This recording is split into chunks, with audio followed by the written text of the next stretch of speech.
Hi everybody, এই ভিডিওতে আমি তোমাদের নিউটন ব্যাকওয়ার্ড ডিফারেন্স ফর্মুলা কিভাবে কাজ করে তার স্টেপ বাই স্টেপ দেখাবো। তো ভিডিওটা প্রথম থেকে শেষ অবধি থাকো। তো এই চ্যানেলের যে প্রবলেমগুলো আমি করাচ্ছি পরপর যে বিশেষ সেকেন্ড সেমে প্রচুর ম্যাথামেটিক্যাল প্রবলেম, আমার শর্টসে প্রচুর ওয়ার্কআউট প্রবলেম দেখতে পারবে তোমরা। তো প্রত্যেকটা প্রবলেম তোমরা দেখে যাও এবং নিজেরা ক্যালকুলেশন করে অ্যান্সারগুলো একবার মিলিয়ে নাও আমার ভিডিওটার অ্যান্সারের সাথে। তো দেখো, এই যে ফার্স্ট যে প্রবলেমটা আমি এখানে দিয়েছি, এটা হচ্ছে এক্স আর ওয়াই এর টেবিল দেওয়া আছে 1 2 3 4, তার করসপন্ডিং ভ্যালুগুলো দেওয়া আছে এবং 3.5 এর মানটা বের করতে হবে। খেয়াল করে দেখো, এখানে গ্যাপগুলো সব ইকুয়াল, তো নিউটনের ফর্মুলা ইউজ হবে। এবার নিউটনের ফরওয়ার্ড কি ব্যাকওয়ার্ড, আমি আগেই বলেছি হাফ করে নেবে। হাফের এদিকের মানগুলো ফরওয়ার্ড, হাফের পরের দিকের মানগুলো ব্যাকওয়ার্ড। তা 3.5 ডেফিনেটলি এই হাফের পরের দিকের মানগুলো আছে। হাফ মানে চারটে নাম্বার আছে, চারটে দুটো ওইদিকে আর দুটো ওইদিকে আছে। যদি পাঁচটা হতো তাহলে মানে হাফ 2.5 হতো, তাহলে তিনটে দৌড়ে নিতে, তিনটে ফরওয়ার্ডের দিকে আর দুটো ব্যাকওয়ার্ডের দিকে। তো এইভাবে তোমরা গেস ওয়ার্ক করে জিনিসগুলো করতে পারো। তো এটার কোনো পার্টিকুলার রুল নেই, বাট তোমাদের এটা আন্ডারস্ট্যান্ডিং এর জন্য এটা আমি বললাম। তো 3.5, তো এটা এটা হাফের পরের দিকে আছে, তাই ব্যাকওয়ার্ডে আমরা আসছি। তো ফার্স্ট কাজ হবে ব্যাকওয়ার্ডে টেবিলটা বানানো। নিউটন, দেখো নিউটনে ব্যাকওয়ার্ড, নিউটনে ফরওয়ার্ড ব্যাক ডিফারেন্স ফর্মুলা তে যেরকম তোমার ডেল্টা ইউজ করেছিল, এখানেও সেরকমই তোমরা একটা ফর্মুলায় এটা ডিফারেন্স টেবিলে একটা ফর্মুলা ইউজ করতে পারো, সেটা হচ্ছে ন্যাবলা। এই চিহ্নটা ইউজ করতে পারো, ন্যাবলা, NABLA। তো উচ্চারণটা ন্যাবলা।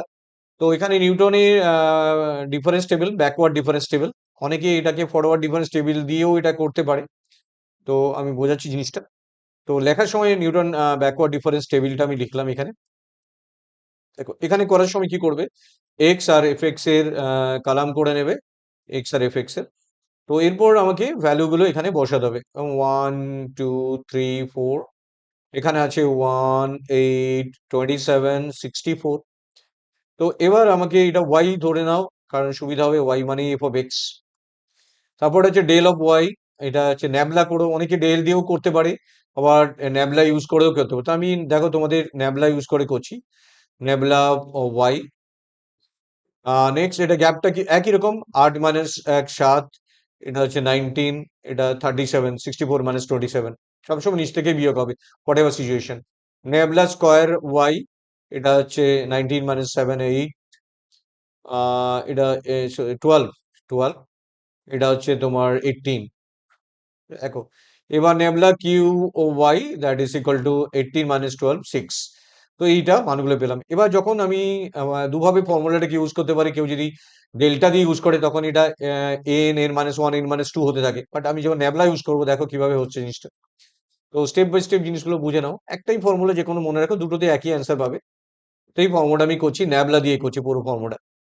তো ফার্স্ট যে ফর্মুলাটা তোমরা লিখে নেবে সেটা হচ্ছে, এবার আমি ফর্মুলাটায় আসছি। ফর্মুলা যখন ক্যালকুলেট করবে তখন এফ এক্স লিখবে, f x equal to y n হবে। এটা কিন্তু ওটা y0 ছিল, এটা ওয়াই এন, মানে এটা হচ্ছে y0, y1, y2, y3, 3 মানে এন মানে লাস্টেরটা, y n plus u into nabla del y n plus u into u plus one, এখানে কিন্তু মাথায় রাখবে u plus one by factorial two nabla square y n plus u into u plus 1 u plus 2 divided by factorial 3 nabla q yn।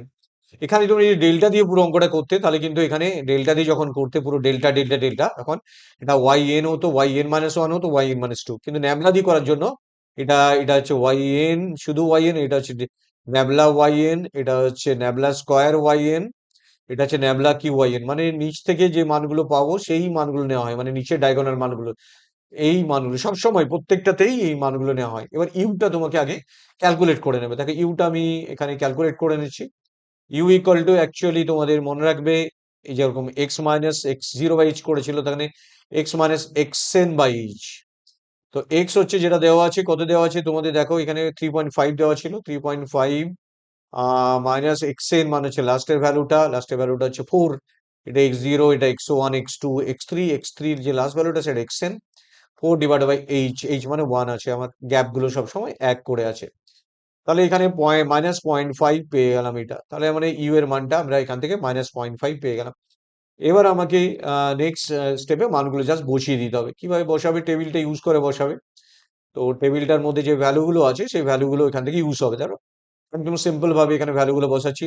First Y N বলতে এটা 64, plus you বলতে যেটা পেলাম minus 0.5 into nabla, মানে এখানে দেখো 637 গুণ হবে, প্লাস ইউ মানে হচ্ছে -0.5 -0.5 plus 1 by factorial 2 into nabla square u এর মানে 18, একদম নিচের ডায়াগোনাল মানগুলো প্লাস প্লাস বাকি যে মানগুলো আছে যেমন -0.5 -0.5 plus 1 -0.5 plus 2 divided by 6 factorial 3 মানে 6 ইন্টু আমার মানটা কত আছে এখানে দেখো, এই মানটা হচ্ছে 6, তো এই মানটা 6 নিলাম, তো ক্যালকুলেট করবে মানটা অ্যাকচুয়ালি পেয়ে যাবে।